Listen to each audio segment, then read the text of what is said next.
السلام علیکم۔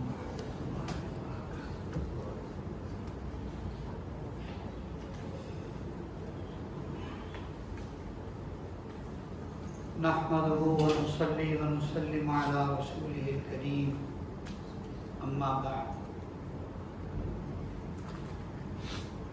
قال الله تبارك وتعالى: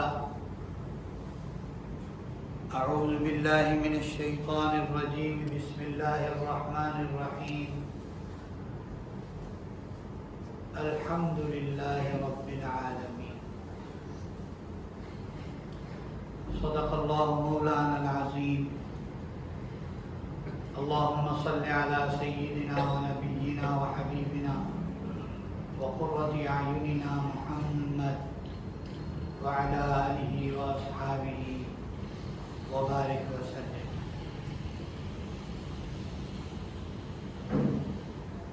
میرے محترم دوستو، کائنات کی تمام چیزوں کو، تمام مخلوقات کو پیدا کرنے والے ایک اکیلے اللہ ہے، اور ہر مخلوق کی، ہر وقت کی، ہر طرح کی ضرورت کو پورا کرنے والے ایک اللہ ہے۔ زندگی، موت، صحت، بیماری، تنگحالی، خوشحالی، عزت اور ذلت، اس کے علاوہ جو حالات ہمیں درپیش ہوتے ہیں، وہ تمام کے تمام حالات اللہ کی طرف سے آتے ہیں۔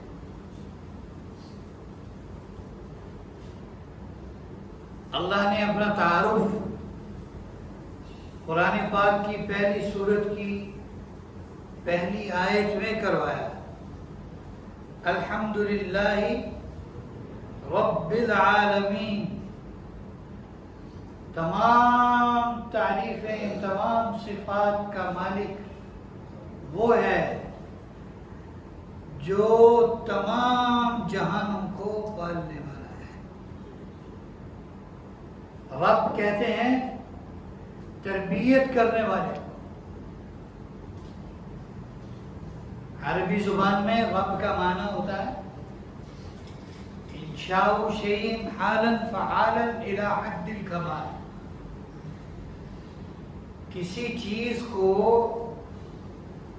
درجہ بدرجہ ایسے بڑھانا، ایسے بڑا کرنا کہ اس کو اس کے کمال تک پہنچا دینا،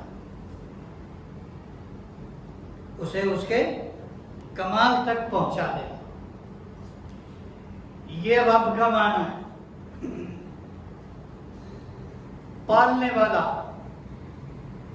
ضرورتیں پیدا کرنے والا اور ضرورتیں پوری کرنے والا، وہ ایک اکیلا اللہ ہے۔ یہ ہمارا بنیادی عقیدہ بھی ہے، اور یہ ہمارا بنیادی اور پہلا سبق بھی ہے۔ جس کو یہ سبق یاد ہو گیا، اس کو سمجھ لیں سب کچھ یاد ہو گیا، اور جسے یہ سبق یاد نہیں ہوا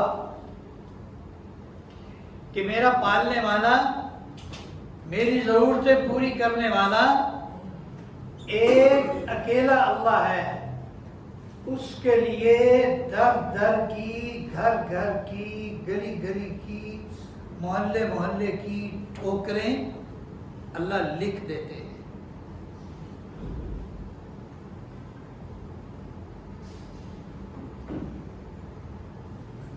اب اللہ کی ذات سے فائدہ اٹھانا کیسے ممکن ہے؟ اللہ کی ذات سے فائدہ اٹھانا کہ اللہ مجھے پالنے والے ہیں، میری ضرورتیں پوری کرنے والے ہیں، تو اللہ میری ضرورتیں پوری کر بھی دیں. اس کا کیا طریقہ ہے؟ اس کے لیے ہمیں کیا کرنا ہے اور کیا کیا کرنا ہے، کیا کچھ کرنا ہے؟ انبیاء علیہ السلام کی زندگی ہمارے لیے سبق ہے. انبیاء علیہ السلام کی زندگی ہمارے لیے کیا ہے؟ سبق ہے. انہوں نے ہر موقع پر اللہ کی طرف متوجہ ہو کر ہمیں بتا دیا، سکھا دیا کہ پالنے والا کون ہے، ضرورتیں پوری کرنے والا کون ہے، مصیبتوں سے بچانے والا اللہ ہے. آدم علیہ السلام سے جو خطا سرزد ہوئی اللہ کی مشیت سے، تو انہوں نے اس کے حل کے لیے کیا کیا تھا؟ کیا کہا تھا؟ ربنا ظلمنا انفسنا وَإِن لَّمْ تَغْفِرْ لَنَا وَتَرْحَمْنَا لَنَكُونَنَّ مِنَ الْخَاسِرِينَ. انہوں نے دعا مانگی، اور دعا کا پہلا لفظ کیا ہے؟ پہلا لفظ کیا ہے؟ ربنا. ہمارے پالنے والے، ہماری ضرورتیں پیدا اور پھر پورا کرنے والے. ربنا، اے ہمارے پروردگار، اب میری ضرورت ہے کیا؟ مجھ سے خطا سرزد ہو گئی ہے، اب میری ضرورت معافی ہے، میری معافی فرمائیں. نوح علیہ السلام اپنی قوم سے تنگ آ گئے. 950 سال، 9.5 صدیاں اس شخص کا حوصلہ دیکھے، نوح علیہ السلام کا آپ حوصلہ دیکھے. پھر اللہ کو پکارا. وقال نوح نے پھر کہا ربی، اے میرے پروردگار. پھر رب کو پکارا، رب کہہ کے پکارا. ابراہیم علیہ السلام کو آگ میں پھینکا گیا. ابراہیم علیہ السلام کو آگ میں پھینکا گیا. ان کے لیے آگ کو گلزار کس نے کیا؟ اللہ نے کیا. اور ابراہیم علیہ السلام کی اس وقت صورتحال بہت آزمائشی تھی. یقین کریں، جبرائیل علیہ السلام آئے ہوئے تھے. جبرائیل علیہ السلام آئے ہوئے تھے کہ حضرت میں آپ کی مدد کے لیے حاضر ہوں، مجھے بتائیں میں آپ کے کیا کام آ سکتا ہوں. تو ابراہیم علیہ السلام نے ارشاد فرمایا اما الیک فلا، مجھے آپ سے کچھ نہیں چاہیے، مجھے آپ سے کچھ نہیں چاہیے. اس کا مطلب یہ تھا مجھے آپ سے کچھ نہیں چاہیے، اس کا مطلب یہ تھا اسباب کی دنیا کا سب سے بڑا سبب سامنے کھڑا ہے اور آگ ہے، اور انہیں آگ میں پھینکا جانا ہے اور انہیں باندھ دیا گیا ہے، اور اسباب کی دنیا کا سب سے بڑا سبب ان کے پاس ہے، اور وہ آفر کر رہا ہے، پیشکش کر رہا ہے کہ حضرت کوئی ضرورت ہو تو مجھے بتائیں، کوئی خدمت ہو تو مجھے بتائیں. تو صاف منع کر دیا. اس کا مطلب کیا تھا کہ میری ضرورتیں پوری کرنے والا اللہ ہے، اور وہ مجھے دیکھ رہا ہے میں جس حالت میں ہوں. اگر اللہ بچانا چاہے گا تو خود بچا لے گا، اور اگر اللہ کو میرا مرنا مقصود ہے، میرا جلنا مقصود ہے، تو آپ کی مدد لے کر میں بچ کے اس کو ناراض نہیں کر سکتا. یہ اما الیک فلا. پھر دیکھنے والوں نے دیکھا جب ابراہیم علیہ السلام کو آگ میں پھینک دیا گیا، آگ میں ڈال دیا گیا، تو دیکھنے والوں نے دیکھا کہ ابراہیم علیہ السلام تو اندر آرام سے بیٹھے، تڑپنا، کوئی چیخنا، کوئی چلانا، کوئی بھاگ دوڑ، کچھ بھی نہیں، آرام سے بیٹھے. تو دیکھنے والے جو سارے کافر تھے وہ کہنے لگے نعم الرب ربک یا ابراہیم. ابراہیم، رب اصل میں تیرا رب ہے، اصل رب تو تیرا رب ہے.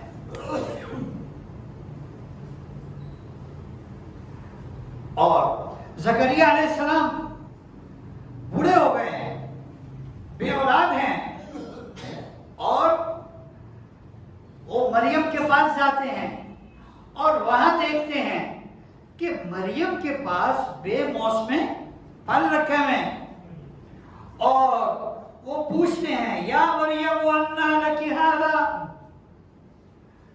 مریم یہ کہاں سے آئے؟ قالت، وہ کہتی ہیں هو من عند اللہ، یہ سب کچھ اللہ کی طرف سے ہے. ان اللہ یرزق من یشاء بغیر حساب، اللہ جسے چاہے بے حساب رزق دے دے، کوئی پوچھنے والا نہیں.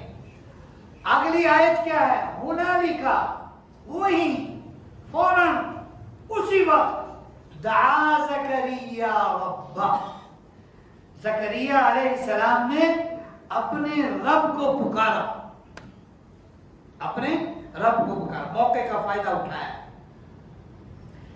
انہوں نے چانس کو اویل کیا، چانس کو ضائع نہیں ہونے دیا، مس نہیں ہونے دیا، فوراً چانس کو اویل کیا.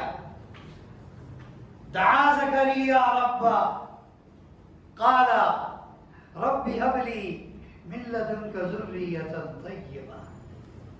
اے اللہ، یہ جو میں دیکھ رہا ہوں، یہ دماغ میں چل رہا ہے زکریا علیہ السلام کے، کہ یا اللہ یہ جو میں دیکھ رہا ہوں کہ مریم کے پاس بے موسم پھل ہے، یہ بھی تو ہی لایا ہے، یہ بھی تو نے اس کا بندوبست کیا ہے. یا اللہ، اب میری بھی اولاد کا موسم نہیں ہے، اور میرے لیے بھی اولاد کا بندوبست تو کر سکتا ہے. تو موقع پر اللہ کو پکارنا. یاد رکھیں ایوب علیہ السلام کتنا بیمار رہے، کتنا بیمار رہے. میں نے آپ نے سنا ہی ہے نا، قرآن پاک میں پڑھا ہی ہے نا کہ بہت تکلیف آئی اور لمبا عرصہ آئی، اس میں ان کا سب کچھ کھو گیا، ساری اولاد بھی ضائع ہو گئی، اللہ کے پاس چلی گئی، مال بھی سب ختم ہو گیا، زمینیں بک گئیں، سب کچھ سے وہ بچے اور ان کی اہلیہ. تو انہوں نے کیا کہا؟ ربی انی مسنی الضر، میرے پروردگار، مجھے بڑی تکلیف ہے، وانت ارحم الراحمین، اور تو بڑا رحم کرنے والا ہے. انہوں نے بھی اللہ کو پکارا، اور اللہ تعالی ان کی گواہی دے رہے ہیں انا وجدناہ صابرا، ہم نے ان کو صابر پایا. ان پر مصیبت آئی، بیماری آئی، پریشانی آئی، اور بہت لمبی آئی، انہوں نے بے صبری نہیں کی. نعم العبد، بہت بہترین آدمی ہے، بہت بہترین آدمی ہے. انہ اواب، یہ چاہیے، انہ اواب، ہر وقت ان کی توجہ اللہ کی ذات عالی کی طرف، ہر وقت ان کی توجہ کہ میری مصیبت ختم کس نے کرنی ہے؟ جس نے بھیجی ہے، اور وہ اللہ ہے. میری پریشانی ختم کس نے کرنی ہے؟ جس نے بھیجی ہے، اور وہ کون ہے؟ اللہ ہے. تو انبیاء کی زندگی ہمارے لیے سبق ہے. اللہ کی ذات سے فائدہ اٹھانے کے لیے سب سے پہلی چیز ہے تقوی. قرآن پاک پہ ہے وَمَن يَتَّقِ اللَّهَ يَجْعَلْ لَهُ مَخْرَجًا وَيَرْزُقْهُ مِنْ حَيْثُ لَا يَحْتَسِبُ جو اللہ سے ڈرتا ہے اللہ اس کے لیے ہر تنگی سے راستہ نکالتے ہیں اور اس کو ایسی جگہ سے رزق دیتے ہیں اس کے وہم و گمان میں بھی نہیں ہوتا، اس کے وہم و گمان میں بھی نہیں ہوتا۔ تقوی کیا ہے؟ سمپل تقوی کا معنی سادہ سا اللہ سے ڈرنا۔ تھوڑی تفصیل کر لیں تو مطلب یہ ہے کہ اللہ کے ڈر سے اللہ کی ذات کا لحاظ کر کے نیکی کرنا اور گناہ سے بچنا، اور اگر کوئی خدا نخواستہ گناہ ہو جائے تو جب تک توبہ نہیں کر لیتا جب تک چین نہ لے، جب تک اسے سکون نہ ہو، یہ توبہ ہے۔ اور دوسری چیز اللہ کی ذات سے فائدہ اٹھانے کی، وہ کیا ہے؟ شکر۔ کیونکہ اللہ کا وعدہ ہے لئن شکرتم لازیدنکم، اگر تم شکر کرتے رہو گے تو میں تمہاری نعمت بڑھاتا رہوں گا۔ اب ہماری مصیبت یہ ہے ہمارے پاس کسی ایک نعمت کی کمی ہو جائے، مثلا کوئی بیمار ہو گیا، یا مثلا کوئی کرائسس میں آ گیا، کاروبار ختم ہو گیا، کوئی جاب لیس ہو گیا، یہ ہماری جاب لیس ہو گیا، مستقل ایک جگہ جاب نہیں ہے، 2 مہینے وہاں کی انہوں نے جواب دے دیا، پھر تیسری جگہ لگ گئی، پھر 2 مہینے کے بعد انہوں نے جواب دے دیا، سلسلہ چل رہا ہے، سلسلہ اس کا چل رہا ہے، بھوکا نہیں مر رہا، اس کے باوجود ناشکری کے کلمات ہیں، میری جاب نہیں لگتی، میری جاب نہیں لگتی، میری جاب نہیں لگتی، یا چلو جاب نہیں لگی، بالکل جاب لیس ہو کے گھر بیٹھ گیا۔ کچھ اور نعمتیں بھی ہیں اللہ کی، کیوں جی؟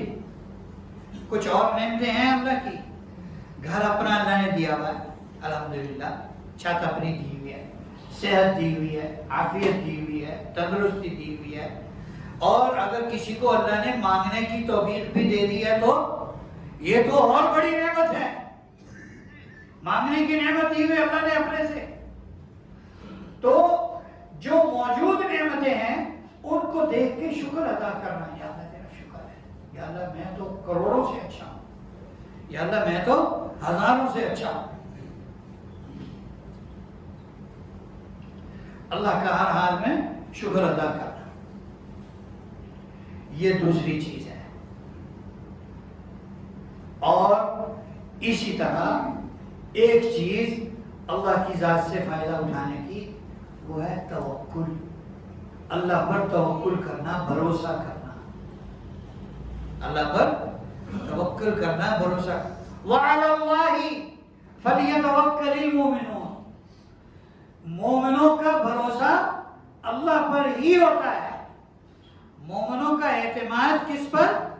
اللہ پر ہی ہوتا ہے، کہ میرے کام کس نے کر رہے ہیں؟ اللہ نے کر رہے ہیں۔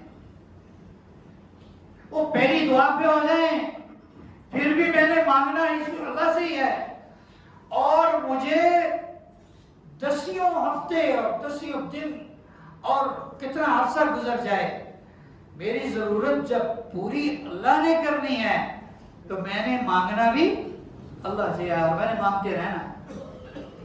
مانگتے رہنا جب تک میری ضرورت پوری نہ ہو، میری توجہ اللہ کی طرف رہے گی، اس کے علاوہ کوئی دوسرا راستہ نہیں ہے۔ وَمَا لَنَا أَلَّا نَتَوَكَّلَ عَلَى اللَّهِ، ہمیں کیا ہو گیا ہے؟ اللہ تعالیٰ قرآن پاک میں فرما رہے ہیں ہمیں کیا ہو گیا ہے، ہم اللہ پر توکل کیوں نہیں کرتے؟ وَقَدْ هَدَانَا سُبُلَنَا، حالانکہ سیدھے راستے کی ہدایت ہمیں اللہ نے تو دی ہے۔ حضور نبی کریم صلی اللہ علیہ وسلم ارشاد فرماتے ہیں لَوْ أَنَّكُمْ تَتَوَكَّلُونَ عَلَى اللَّهِ حَقَّ تَوَكُّلِهِ لَرَزَقَ رزقكم كما يرزق الطير تغدو خماصا وتروح بطانا او كما قال صلی اللہ علیہ وسلم. آپ نے فرمایا اگر تم اللہ پر ایسے توکل اور بھروسہ کرو جیسے کہ کرنے کا حق ہے تو وہ تمہیں ایسے پالے گا, تمہاری ضرورتیں ایسے پوری کرے گا جیسے پرندوں کی کرتا ہے کہ وہ صبح سویرے اپنے گھونسلوں سے خالی پیٹ نکلتے ہیں اور شام کو وہ جب واپس آتے ہیں تو ان کے پپوٹے بھرے ہوئے ہوتے ہیں. ان کی ضرورت اتنی ہے, ان کی ضرورت صرف یہ ہے, ان کو گاڑی کی کوئی ضرورت نہیں, ان کو مکان کی کوئی ضرورت نہیں ہے. اب ہمارا سوال یہ ہے, ہماری سوئی اٹکی ہوئی ہوتی ہے سیدھی وسائل پر, ہماری سوئی اٹکی ہوئی ہوتی ہے صرف اور سیدھی وسائل پر کہ میرا مکان بڑا کیسے ہوگا, اتنے پیسے لگیں گے, ساتھ والا مکان لوں گا اتنے پیسے, اس کا میں نے بندوبست کرنا ہے, اس کا میں نے بندوبست کرنا ہے. جب میں نے یہ کہہ دیا کہ اس کا بندوبست کس نے کرنا ہے, میں نے, تو پھر اللہ میاں کہاں گیا؟ اللہ میاں کو تو میں نے خود ہی نکال دیا کہ میں نے بندوبست کرنا ہے, تو پھر اللہ میاں کہتا ہے کر پھر, اب پھر کر. ہمارے مسئلے اس لیے رکے ہوئے, ہمارے مسئلے اس لیے رکے ہوئے, میں کیا کروں, میں نے اتنا کچھ کیا, میں نے یہ کیا, میں نے وہ کیا, میں نے فلاں کیا, میں نے فلاں کیا, میں وہاں گیا, میں وہاں گیا, میں وہاں گیا, میں وہاں گیا, میں وہاں گیا, میں وہاں گیا. آپ ذرا اندازہ لگائیں, تھوڑا سا سوچیں. ابراہیم علیہ السلام کی پوری زندگی امتحانات سے بھری ہوئی ہے. اللہ خود کہہ رہے ہیں وَإِذِ ابْتَلَىٰ إِبْرَاهِيمَ رَبُّهُ بِكَلِمَاتٍ فَأَتَمَّهُنَّ. تیرے رب نے ابراہیم کو کئی باتوں میں آزمایا, ایک نہیں درجنوں باتیں تھیں, آزمایا. فَأَتَمَّهُنَّ, اور انہوں نے سب کو پورا کر دیا, سب میں کامیاب ہو گئے, وہ سب میں کامیاب ہو گئے. اب جب ایک موقع کہ آگ لگی ہوئی ہے اور ابراہیم علیہ السلام کو باندھا ہوا ہے اور اس میں پھینکنے جا رہے ہیں, تو ابراہیم علیہ السلام کی کیا حالت ہوتی ہوگی, ذرا سوچیں. ہم اپنے آپ کو اس جگہ پہ رکھ کے سوچیں. اور دوسرا موقع آ جائے کہ 6-7 سال کا بچہ ہے اور وہ باپ کے ساتھ ساتھ جا رہا ہے, آ رہا ہے, اور بڑھاپے کی اولاد ہے وہ, اور اللہ تعالیٰ کہہ رہے ہیں اس کو ذبح کرو. ذرا ہم اپنے کو اس جگہ پر رکھ کے دیکھیں کہ ان کی کیا کنڈیشن ہوگی, کیا ان کی فیلنگز کیا ہوں گی.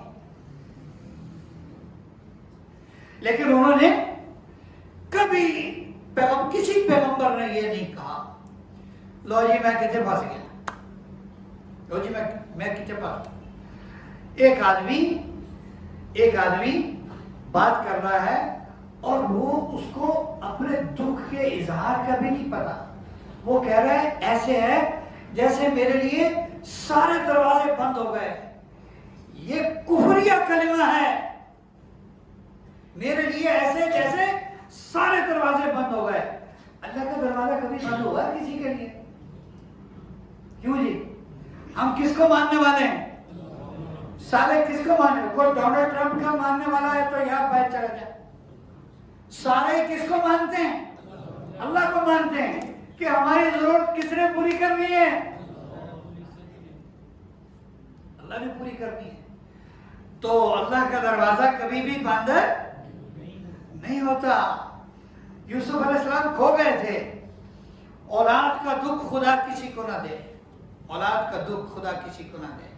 یوسف علیہ السلام کھو گئے تھے اور یعقوب علیہ السلام ان کے غم میں پگھلتے تھے, روزانہ گرتے تھے, اور اللہ کی امید ان کو دوبارہ روزانہ کھڑا کرتی تھی. اور بچے کہنے لگ گئے کہ تاللہ تفتأ تذکر یوسف حتی تکون حرضا او تکون من الہالکین. آپ بھی کیا کرتے رہتے ہیں یار ابا جی، ہر وقت یوسف یوسف یوسف یوسف یوسف. اور چھڑ بھی گئے ہوئے، اب چھوڑ بھی دیں اسے، پتہ نہیں وہ کہاں چلا گیا، کیا ہوا اس کا. تو وہ کہنے لگے تمہیں تھوڑی کہہ رہا ہوں، تمہیں تھوڑی کہہ رہا ہوں، انما اشکو بثی وحزنی الی اللہ. میں اپنا دکھ اللہ کو سناتا ہوں، میں اپنا رونا اللہ کو دکھاتا ہوں کہ یا اللہ تو نے بچہ دیا ہے، یا اللہ یہ تیرے حکم سے ادھر ادھر ہو گیا ہے اور تو ملانے پر قادر ہے، تو ملانے پر قادر ہے. انی اعلم من اللہ ما لا تعلمون. یہ یعقوب علیہ السلام کہہ رہے ہیں اپنے بچوں کو، انی اعلم من اللہ ما لا تعلمون. میں جو اللہ کا علم رکھتا ہوں، جو مجھے اللہ کی معرفت ہے، وہ تمہیں نہیں ہے. بچوں کو کہہ رہے ہیں. پھر جناب آپ بتائیں، انہوں نے اللہ کا دروازہ چھوڑا اور اللہ نے انہیں خالی ہاتھ بھیجا. ایک وقت ایسا ہوتا ہے، ایک وقت ایسا آتا ہے ایمان والوں پر، آزمائش آتی ایمان والوں پر، آزمائش آتی ہی ایمان والوں پر. اور ایمان والے پر آزمائش آئی ہے، اس کی نشانی یہ ہے کہ اس پر جب آزمائش آئی یہ اللہ کی طرف جڑ گیا، اللہ سے جڑ گیا، یہ کہ یا اللہ یہ تیری طرف سے آئی ہے اور یہ تیرے حکم سے واپس ہوگی. یہ ایمان کی نشانی. اگر وہ اللہ سے دور ہو گیا آزمائش آنے کے بعد تو سمجھے کہ اس کا ایمان نہیں ہے، اس کو سزا ملی ہے، اس کو سزا ملی ہے. سب سے بڑے حوصلے کی بات تو یہ ہے. اب دیکھیں یہ یوسف علیہ السلام اور یعقوب علیہ السلام کا قصہ ہے. دیکھیں یوسف علیہ السلام جب کنویں میں تھے اس وقت یعقوب علیہ السلام کے زیادہ قریب تھے یا جب مصر میں تھے تب قریب تھے؟ کنویں میں تھے تب قریب تھے نا، تب تو خوشبو نہیں آئی، تب تو خوشبو نہیں آئی. اور جب بھائیوں کی اور یوسف علیہ السلام کی جان پہچان ہو گئی، راز کھل گیا کہ یہ یوسف ہے جو اس وقت مصر کے تخت پر بیٹھا ہوا ہے. یہ کون ہے؟ ہمارا بھائی یوسف ہے جسے ہم نے کنویں میں پھینکا تھا. اب یوسف علیہ السلام کیا کہہ رہے ہیں؟ یوسف علیہ السلام کیا کہہ رہے ہیں کہ یہ میری قمیض لے جاؤ، میرے والد جو میرے فراق میں، میری جدائی کے دکھ میں نابینا ہو گئے ہیں، ان کی آنکھوں پر رکھو، ان کی بینائی واپس آ جائے گی. اب وہ جو قمیض لے کے وہاں سے چلے ہیں تو جناب یعقوب علیہ السلام کو خوشبو آنے لگی اور کہہ رہے انی لاجد ریح یوسف لولا ان تفندون. مجھے یوسف علیہ السلام کی خوشبو آ رہی ہے. مجھے اللہ کا حکم ہو گیا تھا اس وقت اللہ کا حکم ہو گیا تھا. انی لاجد ریح یوسف. اللہ پاک فرماتے ہیں وَلَمَّا فَصَلَتِ الْعِيرُ، جیسے ہی وہ قافلہ وہاں سے چلا، قَالَ أَبُوهُمْ، تو یعقوب علیہ السلام ان کے والد کہنے لگے انی لَأَجِدُ رِیحَ یوسف، مجھے یوسف کی خوشبو آ رہی ہے، مجھے یوسف کی خوشبو آ رہی ہے. لولا ان تفندون، اگر تم مجھے بیوقوف نہ کہو، مجھے وہی پہلے کی طرح مجھے کوسنے نہ دو، تو مجھے یوسف کی خوشبو آ رہی ہے. تو یہ ہمارے لیے سبق ہے کہ ہماری ضرورتیں پوری ہونے کا راستہ وہ کون سا ہے؟ ہم نے وہ راستہ نہیں چھوڑنا، چاہے کچھ بھی زندگی بیت جائے، زندگی بیت جائے، کوئی ضرورت پوری نہیں ہو رہی تو اللہ کی قسم کھا کے کہا جا سکتا ہے کہ جب اللہ کے دروازے پر، اللہ کے گھر پر پڑا ہوا ہے تو یہ کامیاب ہے، چاہے اس کی کوئی دعا، کوئی ضرورت پوری نہیں ہوئی. وہ اللہ آخرت میں بتائیں گے کہ جو تو نے ہاتھ اٹھائے اور جو دیر لگی اور تیری ضرورتیں پوری نہیں ہوئی، تیرے لیے اگر دنیا میں نعمتیں ہوتی تو نقصان دہ تھی، اس لیے تجھے دعا میں بھی لگائے رکھا اور تیری ضرورتیں بھی پوری نہیں کی، اور آج تو آخرت میں میرے پاس آیا ہے، اب دیکھ تیری دعاؤں کا بدلہ تجھے میں دوں گا۔ پھر جب اس کی دعاؤں کا بدلہ اللہ اسے دیں گے تو یہ بندہ جو آج یہاں کہہ رہا ہے، ہم سب ایسے ہی ہیں کہ کہہ رہے یار میری دعا نہیں قبول ہوتی، یار میری دعا نہیں قبول ہوتی، یار ایسے نہیں ہوتا، یار ویسے نہیں ہوتا، تو ہم ہی وہاں کہیں گے یا اللہ کاش کہ ایسے ہوتا کہ دنیا میں میری کوئی دعا قبول نہ ہوتی، سب کا بدلہ آج ملتا۔ لیکن اللہ تعالیٰ کا یہ کوئی نظام ہر وقت ہر کسی کے لیے ایسا نہیں ہے، ہر کسی کے لیے ایسا نہیں ہے۔ ہر بندے کی کوئی نہ کوئی دعا قبول ہوتی ہے، وہ بہت بڑا اللہ والا ہو جس کی کوئی قبول نہ ہو، اور اس کے اندر اتنا حوصلہ بھی ہوتا ہے، اس کا ایمان بھی پھر اتنا ہی ہوتا ہے۔ ہمارے جیسے جو ٹوٹرو ہیں چھوٹے چھوٹے، وہ کمزور ایمان والے، اللہ رب العزت ان کی دعا کو بہت جلد قبول فرما لیتے ہیں کہ یہ بندہ کہیں مجھ سے ٹوٹ نہ جائے۔ ماں باپ کتنی محبت کرتے ہیں اولاد سے، کبھی چاہتے ہیں کہ میرا بچہ میرے سے ٹوٹ جائے، الگ ہو جائے، چلا جائے، مجھے چھوڑ کے دور چلا جائے، کبھی چاہتے ہیں؟ تو اللہ جس کی دی ہوئی محبت سے ماں باپ ہم سے محبت کرتے ہیں، تو اللہ بندے سے کتنی محبت کرتے ہوں گے، تو اللہ کیسے چاہیں گے پتہ میرا دروازہ چھوڑ دے۔ اس لیے یہ چیز الحمدللہ رب العالمین، پالنے والا، ضرورتیں پوری کرنے والا، ضرورتیں پیدا کرنے والا کون ہے؟ اللہ ہے، اور میرا تعلق ہمیشہ اللہ کی ذات عالی سے رہے گا۔ اللہ تعالی ہمیں ان باتوں کی سمجھ عطا فرمائے اور ان پر عمل کی توفیق